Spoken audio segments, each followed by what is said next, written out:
Subscribe to our channel by clicking the subscribe button. Click the bell button and enjoy the latest uploads from our channel. अब हम कह सकते हैं कि वनराज Shah is back. वनराज के इस जवाब से सुरेश का सारा खेल उल्टा ही पड़ गया। मजा आया देख के। नमस्कार दोस्तों, स्वागत है आपका आपके अपने चैनल हंग्री स्पिरिट्स में। हंग्री स्पिरिट्स देख रहे सारे दर्शकों का मैं अंजू शर्मा दिल से स्वागत करती हूँ। सुरेश आया था आग में घी डालने और आगे की सारी कार्रवाई के लिए इन सबको डराने, मगर यहां पे कुछ उल्टा ही हो गया। सुरेश को भी अब लगने लग गया है कि गलत जगह पे पंगा हो गया है भाई, क्योंकि यहां पे सिर्फ वनराज नहीं, अनुज और अनुपमा ने भी बराबर की टक्कर दी सुरेश को। चलिए इस पे चर्चा करना तो बनता है दोस्तों, मजा तो लेंगे इस सीन का। तो पहले वही निवेदन, जिन्होंने अभी तक चैनल को सब्सक्राइब नहीं किया है कृपया कर लीजिए। साथ में दोस्तों बेल आइकन दबाइएगा ताकि आपको हमारे वीडियोस के नोटिफिकेशन मिलते रहे। केस हार गए पहली ही अदालत में। सुरेश राठौर ने अपनी जो भी उसकी चलती थी, जो भी था उसका, उसने अपने तरीके से इस केस को जीत लिया।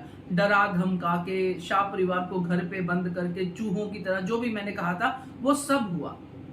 मगर शाह परिवार में एक ही ऐसा इंसान है जो है वनराज शाह, जो अगर अपना दिमाग यूज करना चाहे तो बहुत कुछ कर सकता है, मगर उसकी एक ही वीकनेस है जो है गुस्सा। और इसी गुस्से का सुरेश ने फायदा उठाया और वनराज को उसकी गवाही से जो है मुनकर कर दिया, ताकि वनराज ऐसा दिखे कि पागल है तो उसकी गवाही काउंट ना हो। अब वनराज को यह बहुत बड़ा गिल्ट था दोस्तों कि मैं जो हूं गवाही भी नहीं दे पा रहा, मैंने इतनी बड़ी गलती कर दी अपने ही बेटे के केस में।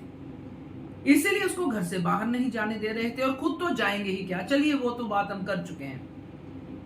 मगर सुरेश ने जो आज किया वो सच में बेवकूफी थी। एक होता है ना राक्षस वाली पूरी भूमिका सुरेश और उसके बेटे ने निभा दी। इतनी बड़ी गलती की थी उसके बेटे ने, उसको तो पता है कम से कम कि मेरे बेटे ने इतना बड़ा कांड किया है, मगर बाप ऐसा है तभी तो बेटा ऐसा है। तो खैर, यहां पर कोर्ट के बाहर तो जो वो कर चुका था सो कर चुका था। उम्मीद नहीं थी कि घर पे भी पहुंच जाएगा, वो भी मिठाई लेके, और मिठाई की खूबियां भी गिना रहा है। ऐसे लोग बहुत ज्यादा बेशर्म होते हैं, और ये सिर्फ उसकी बेशर्मी नहीं थी, वो यहां स्पेशली आया था कि ये आगे केस को ना लेके जाए, डर जाए मुझसे। वो ये देखे कि मैं इतने गट्स रखता हूं कि मैंने या मेरे बेटे ने, जिसने भी, बेटे ने खास करके ये गुनाह किया है, क्योंकि मैं तो उसके बाद गुनाह की लाइन लगा रहा हूं अपने बेटे को बचाने के लिए। तो हम दोनों गुनेगार इतनी हिम्मत रखते हैं कि आपके घर पे आके आप ही की सच्चाई को दबा देंगे और आप कुछ नहीं कर पाओगे, क्योंकि आप लोग डरपोक हो। यही बताने आया था और ज्यादा डराने आया था। यहां पे सिर्फ मैं एक ही चीज कहूंगी कि जो सीन शुरू हुआ तो मुझे ये लग रहा था कि अब जैसे सुरेश आया है और वो सब बोल रहा है तो इतने सारे लोग खड़े हैं वहां पे, वो भी एक आध वीडियो बना लेते।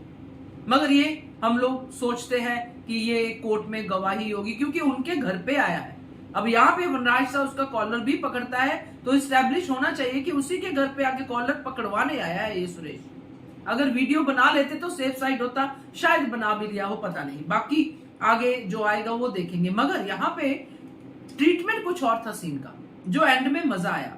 पहले तो मुझे गुस्सा आ रहा था कि ये क्यों नहीं कुछ कर रहे हैं, क्यों इसकी बातों को सुने जा रहे हैं, क्यों नहीं वीडियो बना रहे। वीडियो बनाते हुए वो भी डरेगा कि अब ये सच्चाई तो ये भी बता सकते हैं, इनके पास भी वीडियो है। तो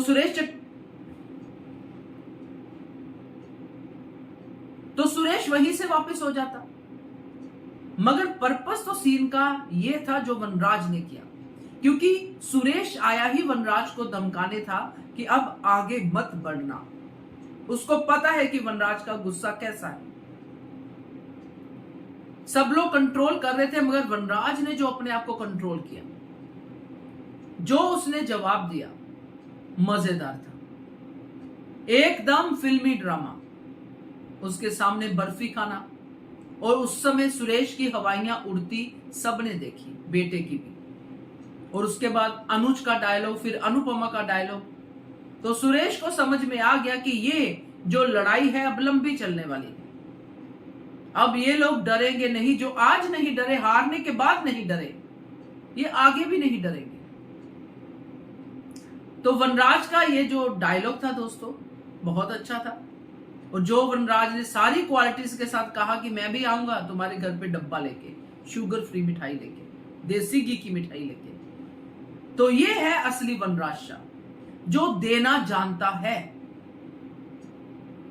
ये जितने भी घर पे बैठे हैं जिनके बारे में मैंने बात की थी, जो वनराज को भी रोक रहे हैं, वो सही है, उनका अपना एक तरीका है जीने का, है डरते हैं तो डरते हैं, मगर वनराज डरता तो नहीं है, कम से कम इतना तो उसके बारे में क्लियर है।